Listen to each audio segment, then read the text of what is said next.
Hey everyone, it's Keely here for Soy and Shea, and thank you so much for joining me for today's soap making video where we're going to go and fix this Lye Heavy batch of soap.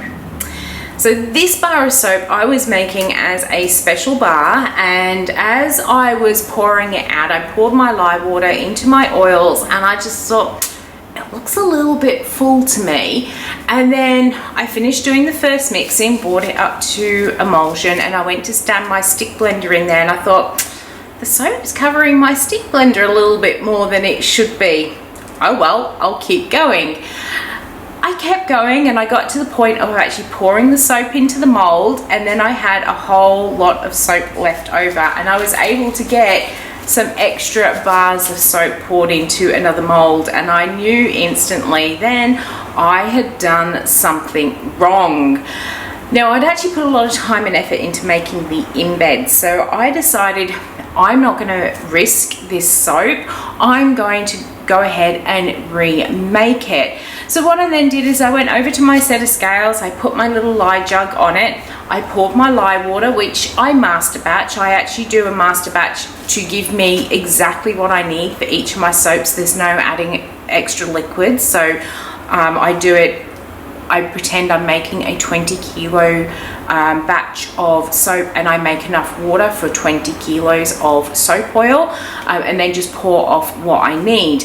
So luckily for me, I had done this, and I poured my lye water into my jug, how much I actually needed, and I overshot the mark by about 20 grams. So I picked the jug up and I poured what I thought was roughly 20 grams off, and I popped the jug back onto my scales, and it read even higher, and I thought, well, my scales must be on the blink, I might need a new pair. So I picked the jug up again and I popped it down on the scale, and I got a reading that was much less. I'm thinking, oh dear.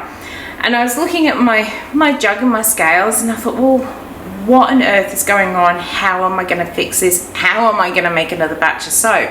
And that's when I realized where my mistake was. The previous day I'd actually weighed my oils out over on my bench here where my scales are. No problems there. It was at the sort of point on the bucket that I was used to seeing my oil sitting at. So I was pretty confident I'd actually got the oil component right in my soaps. I knew there was something wrong with the lye water because of what my scales were doing, and when I looked, I noticed I had my scales sitting on my wooden bench, which is directly in front of me here, and I had a little basket that was behind it. And what was happening was that basket was touching the edge of the scales, and sometimes it was sitting just under the metal plate that's on my scale, so it was lifting it up, which was giving a reading that was less than what was actually in the jug. And then on other times when I lifted the jug and put it back down, it was catching, so that the basket sat on top of the edge of the little lip that's on the tray, and it was pushing it down, making it appear heavier than what it actually was. So I knew then and there that I had weighed my lye water incorrectly. And I knew, because I had all this extra soap, that I had put too much lye into it. I ended up clearing away all the stuff from around my scales, and I did actually remake the soap to put my embeds on, and you'll get to see that at another time. The soap is called Gonkantine when it comes out, but I then knew that this soap was going to be lye heavy. I left it in the mold and I thought, I'll leave it just in case, we'll see what's really happened. When I unmolded it the next day, I knew that it was definitely lye heavy. It was a bit crumbly when I broke it apart. I did a little zap test. Usually you wouldn't do a zap test until it finished saponifying completely, which is about 72 hours, but I got a real zappy feeling from off the soap, so I knew it was lye heavy. Now my initial instinct was to throw it out, because the lye heavy soaps can be a little bit more tricky to fix, because you want your soaps to be nice on the skin. If they are lye heavy, what happens is you get that red, raw, itchy feeling, and especially for people who've got sensitive skin, and it can really turn people off handmade soap if they have used a soap that is lye heavy. So my sort of immediate instinct was to throw it out. But then I sat and thought about it. I thought, well, I master batch, so this should be really, really easy for me to fix. I have my big oil tank, which has got 15 to 20 kilos worth of oils in it. I pour it off, so I don't have to guess which oil I need to put in there. As I said, I master batch my lye water, so I put in the full amount of water and the full amount of lye that I need to make all of my soap. So this should be really easy for me to fix. So I got my little mathematics head on, and I started to work out exactly what I needed to do to fix this Lye Heavy bar of soap, and that's what we're going to do today. So first up, I'm going to walk you through the maths, and hopefully I don't lose you all on it. There is a little bit of algebra in there, but don't think of it as algebra. Just look at the numbers and it will all start to make sense. Play through the video slowly, and then you'll be able to also fix your soaps if you do master batch this way as well. So let me show you what I did. Now, the first thing I did was weighed how much soap was actually coming out of my molds. Now, yes, there was going to be a bit left in the buckets, but if you've watched my soap making videos, you'll know that I scrape those buckets to within an inch of their life. So there was probably only about 5 or 10 grams worth of soap still left in the bucket. So that's really not going to be too much of an issue. So I popped all of this onto my scales. Once I'd done that, I've actually wrapped it up in some biodegradable film to keep this nice and soft, just to make my job a little bit easier today, because I did make this one before Christmas. It's now after Christmas, so I wrapped it up to keep it nice and soft. But I did put that full lot of soap on my scales, and I got a weight of 3,098. I then went back to my original soap calculations for my soap, and I know that when I've put my soap oils, my fragrance oil, my sodium hydroxide and my water into the bucket and into the mold, the soap that comes out nice and fresh before it's cured should weigh about 2,911 grams, keeping in mind there's going to be some scrap in the buckets. So that's what my soap should actually weigh. This is clearly under what the soap does weigh. So I had to work out exactly how much lye water I put into my soap. And to do this, I took that 3,098, the original weight of my soap. I took off the amount of fragrance I put in, which was 97 grams, and took off the oil weight, because I'm pretty confident I got that oil weight correct.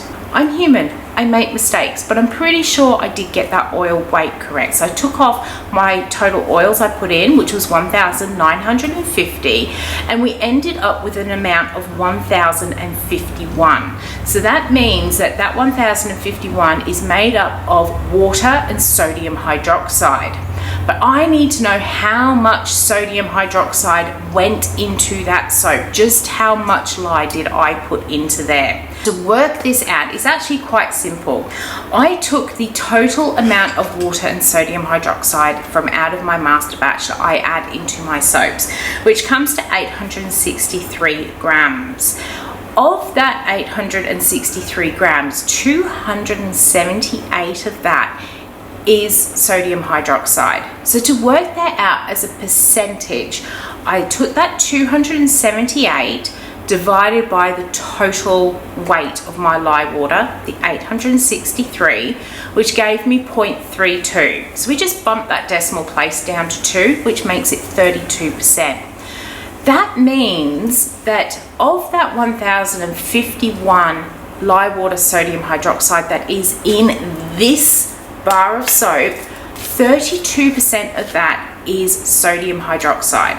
So how much is that? We say 1,051 multiplied by 0.32. So just shuffle that decimal place back down again to get your percentage workings, which gave me a weight of 336 grams. So I put 336 grams of sodium hydroxide into this soap. Now, out of curiosity, I did go back to my soap calculator. I put in my my recipe oil weight, and then I put in 0% super fat, just to see whether this really was lye heavy or if it was just sitting on that 0% super fat. For me to do a 0% super fat of my soap recipe, I actually only need 290 grams worth of sodium hydroxide. So we were actually 46 grams over for this recipe. So we were definitely lye heavy, got to be fixed. So now I know exactly how much lye I did actually put into this soap. I can try and work out how much extra oil needs to go into this soap to consume or convert the rest of that sodium hydroxide into the salts that make soap. Now to do that, we're going to do a little bit of maths. What I need to know is what percentage is my sodium hydroxide of my total oil weight. So we go back to the original recipe. So in my original recipe, I have 1,950 grams worth of oil, and there is 278 grams of sodium hydroxide. So to work that out as a percentage, we say the 278 and we divide that by the total amount of oil, 1,950, and we get 0.14. So again, shuffle that decimal place across 2 and we get 14%. So now I know that my lye component of my oil weight is 14% of my oil weight. So what I then can work out from that is how much oil I actually needed in my recipe to have used all of that 336 grams, giving me a 5% super fat as well. So to do that, I took the 336 grams worth of lye that actually is in this soap, and then I divided it by the 14% or 0.14, and that gave me 2,400. That meant in order to have used all of that lye that I did put in the water, I should have been using 2,400 grams worth of oil. That is another 450 grams of oil that I need to add into this soap to convert that excess lye into the soap salts. So that's what we're going to do today. I'm going to go ahead and chop this up into some smaller pieces. I'm going to pop it into my crock pot. I'm going to add another 450 grams worth of oil from out of my master batch of oils. I'm going to slowly melt that down until it becomes nice and soft and pliable, until it's well mixed in. I'm going to cook it for just a little bit just to help speed up or to promote that saponification process, and then I'm going to pop it into a couple of molds because we're going to be making a fair bit more soap now, and hopefully by the end of it we'll end up with a soap that can actually be salvaged and used.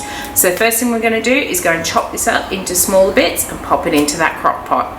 Alright, so I have actually put my gloves on to do this because the soap is lye heavy and I don't want it irritating my hands while I am working with it. You can see it's also got a fair bit of soda ash. It's very, very white and powdery there. Let's get these bits out so you can see.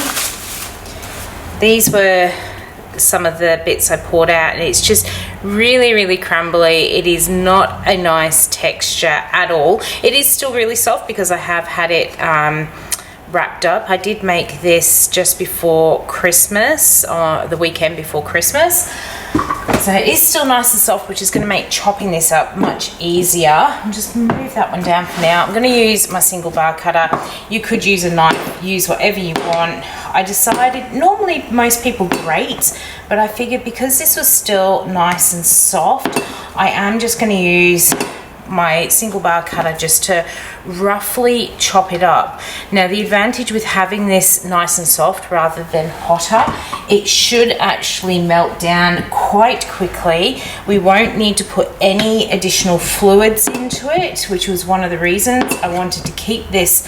Oh, look at that, so beautiful and soft.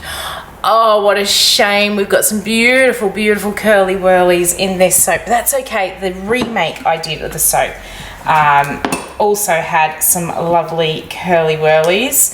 So I am just quite literally roughly chopping it up. In fact, that's quite interesting. Look how bright that red has come up because this is Lye Heavy.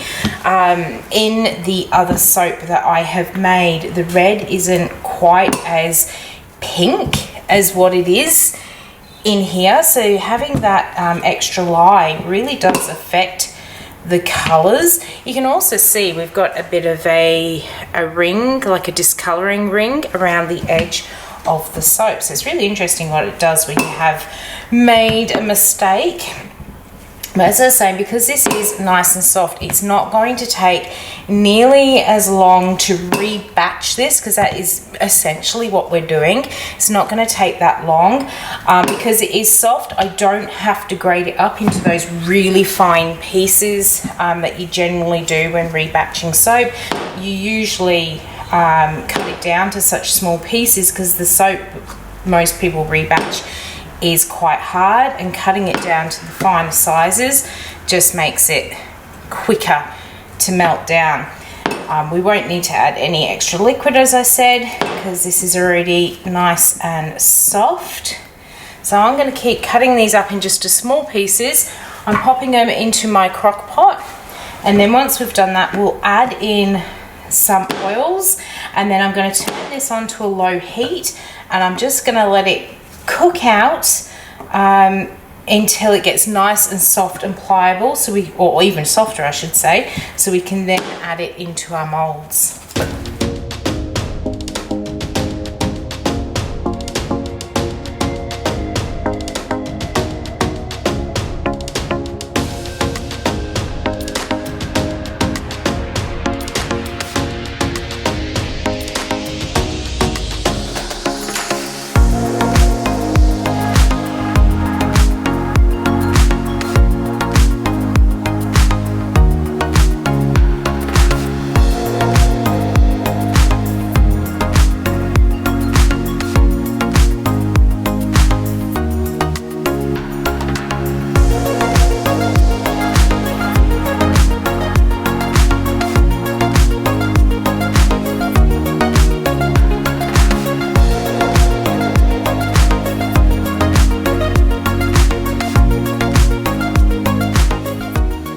Alright, so this has been cooking for a couple of hours now, just on low, and because this is a Lye Heavy Soap, what I'm waiting for is all of these chunks to melt down, just to make sure that we don't have any pockets of Lye Heavy Soap.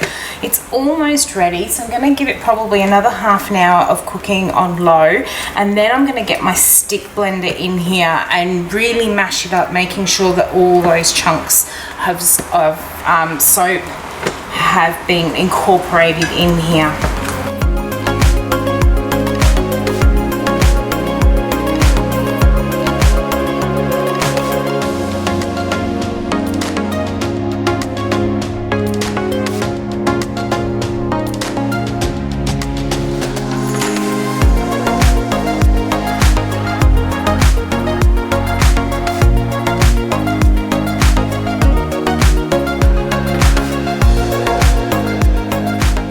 Okay, so this is looking really good now. It's almost ready to go into the mold.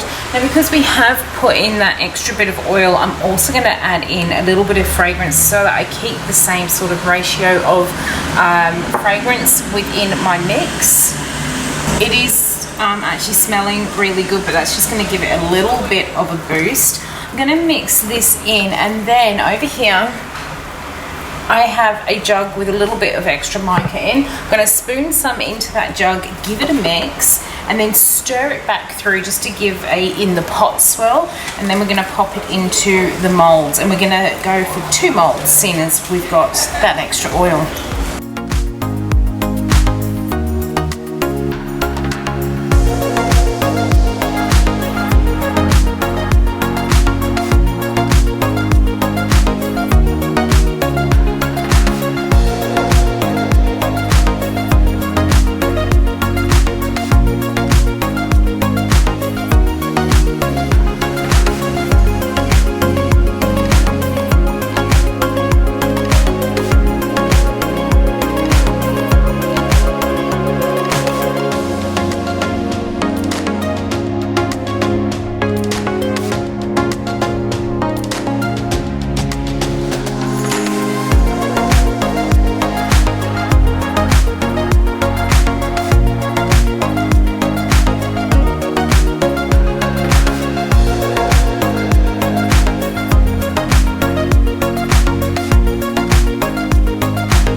Okay, so I've got all that soap into the mold, and I know it does not look pretty, but this was the better option other than throwing the whole entire loaf of soap away.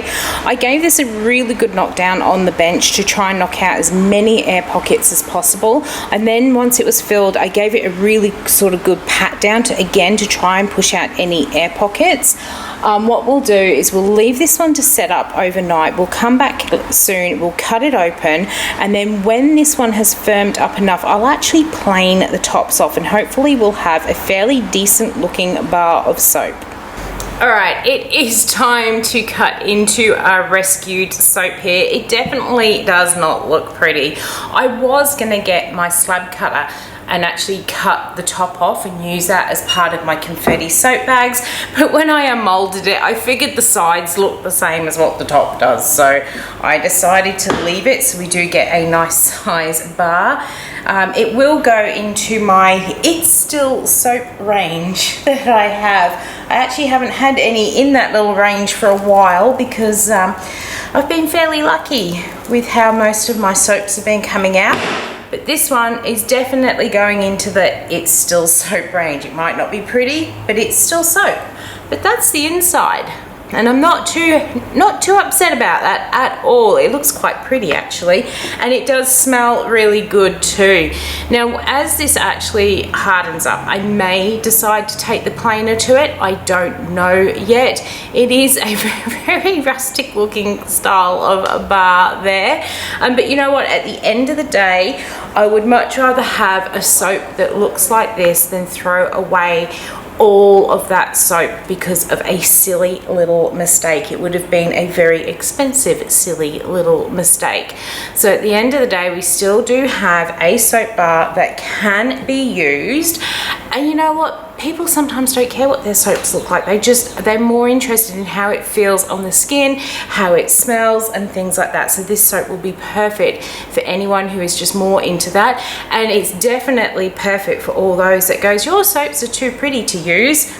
Well, you can use this one because it definitely doesn't fall into that it's too pretty, but it has come up really nice, and I'm pleased that I mixed that extra little bit of color through it just to give it a little bit more interest. And I'm really pleased that all of the sort of white chunks that were in the soap have actually melted down and dispersed out, so we don't have any pockets of Lye Heavy Soap in there either. So I hope you were able to take something out of this if you have made a silly mistake like me and are able to rescue any of your Lye Heavy soaps. I hope you've enjoyed coming along with me. If you did, why not leave me a thumbs up and any comments down below. And until the next video comes out, I hope you have a good one, and I will see you then. Bye.